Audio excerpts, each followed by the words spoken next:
Hello everyone, Radhe Radhe. Kartik का महीना यानी दीपदान का महीना, तो आंवला नवमी आ रही है। तो आंवला नवमी पर पूजा किस प्रकार की जाती है ये तो मैं आप सभी के साथ शेयर कर चुकी हूँ, लेकिन आपको पूजा के साथ साथ दीपदान भी जरूर करनी है। दीपदान कब किए जाते हैं थोड़ा सा मैं यहाँ पर आपको बता दूं। दीपदान या तो आप सूर्य उदय होने से पहले करें या फिर सूर्य अस्त होने के बाद करें। अब सूर्य उदय होने से पहले तो मुश्किल हो जाता है, क्योंकि घर गृहस्थी के काम बहुत ज्यादा हो जाते हैं और नहीं हो पाता। आपको कम से कम 5 बजे उठकर दीपदान करना होगा, तब जाकर सूर्य सुबह के जो है ना दीपदान होंगे। तो इतना जल्दी नहीं हो पाता है, घर के बहुत ज्यादा काम हो जाते हैं। तो आप जो है ना सूर्यास्त के बाद भी जो है ना दीपदान कर सकते हैं। तो सबसे पहले आप थोड़ा सा चौक पूर ले आंवले के ब्रश के नीचे, जैसे कि मैंने आपको पूर कर दिखाया है। इसके बाद आपको क्या करना है, दीपक लेने हैं। आप यहाँ पर आटे के दीपक भी ले सकते हैं, आप चाहे तो यहाँ पर मिट्टी के दीपक भी ले सकते हैं। तो जैसे आपके पास दीपक हो ना, उस हिसाब से आप देख लीजिएगा। मैंने यहाँ पर मिट्टी के दीपक लिए हैं और इनमें लगानी है आपको बाती। अब बाती भी मैं आपको बता दूं, आप चाहे तो लंबी लगा सकते हैं, आप चाहे तो गोल भी लगा सकते हैं। तो दोनों ऑप्शन है, आपके पास जो सुविधा हो उस हिसाब से आप देख लीजिएगा। मैंने यहाँ पर गोल बाती लगाई है और तिली के तेल का दीपक लगाया जाता है। तिली की ही प्रधानता होती है भगवान विष्णु की पूजा में। तो तिली का तेल आपको मार्केट में आसानी से मिल जाएगा, उसी के दीपक जो है ना जलाए जाते हैं। थोड़ा थोड़ा दीपकों में जो है ना तेल आप जरूर डालिएगा, ताकि कुछ देर तक ये दीपक जले। अगर इनमें आप तेल नहीं डालेंगे तो ये हाल की हाल बुझ जाएंगे। तो थोड़ा थोड़ा आपको दीपक में तेल जरूर डालना है। इसके साथ साथ क्या करना है, थोड़ी थोड़ी तिली भी आप इसमें डाल दीजिएगा। अगर आपको तिली का तेल नहीं मिलता है, आप घी के दीपक प्रज्वलित कर रहे हैं, तो तिली के जो दाने होते हैं ना, वो थोड़े थोड़े दाने सभी दीपकों में आपको जरूर डालने हैं। इसके बाद क्या करना है, दीपकों को प्रज्वलित करना है। तो मैंने यहाँ पर दीपक प्रज्वलित किए हैं और दीपक को जलाना बहुत बड़ा टास्क लगता है मुझे। तो मतलब एक तिली से केवल 1 या 2 ही दीपक मुझसे जल पाते हैं। लेकिन इस बात का ध्यान रखिएगा, कभी भी दीपक से दीपक नहीं जलाया जाता। आप तीली से जला सकते हैं, मतलब माचिस की तीली से जला सकते हैं, लेकिन दीपक से दीपक कभी नहीं जलाया जाता। तो इस तरह से आपको सारे दीपक प्रज्वलित करने हैं और दीपकों को प्रज्वलित करने के बाद जो है ना उनका पूजन किया जाता है।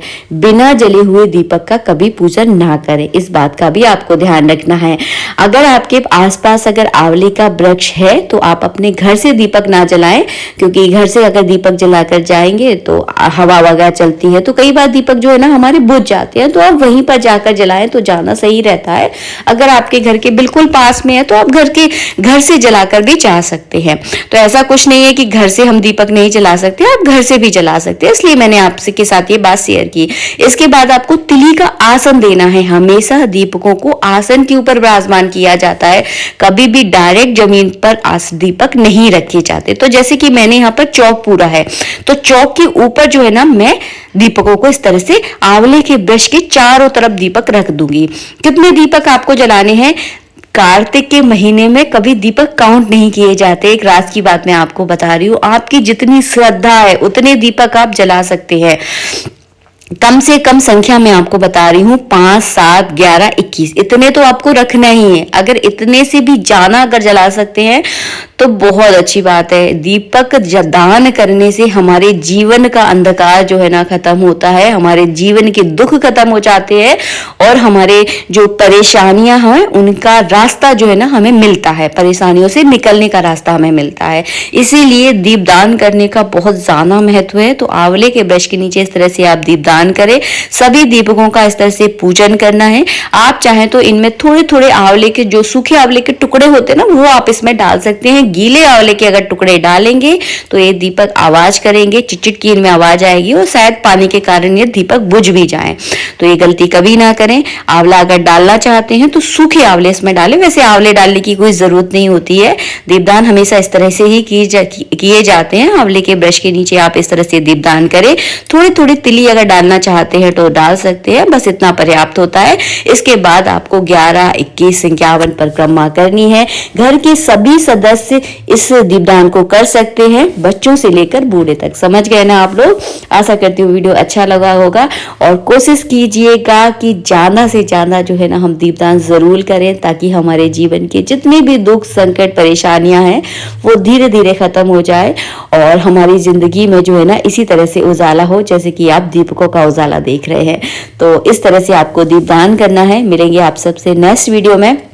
और नेक्स्ट डे अगर आपने अपने घर में दीपक जलाए हैं तो इन दीपकों का विसर्जन कर दीजिए। अगर आपने मंदिर में जलाए हैं तो मंदिर में तो पुजारी वगैरह जो है ना इन दीपकों को हटा ही देते हैं, विसर्जन के लिए रख देते हैं। राधे राधे, जय श्री राधे।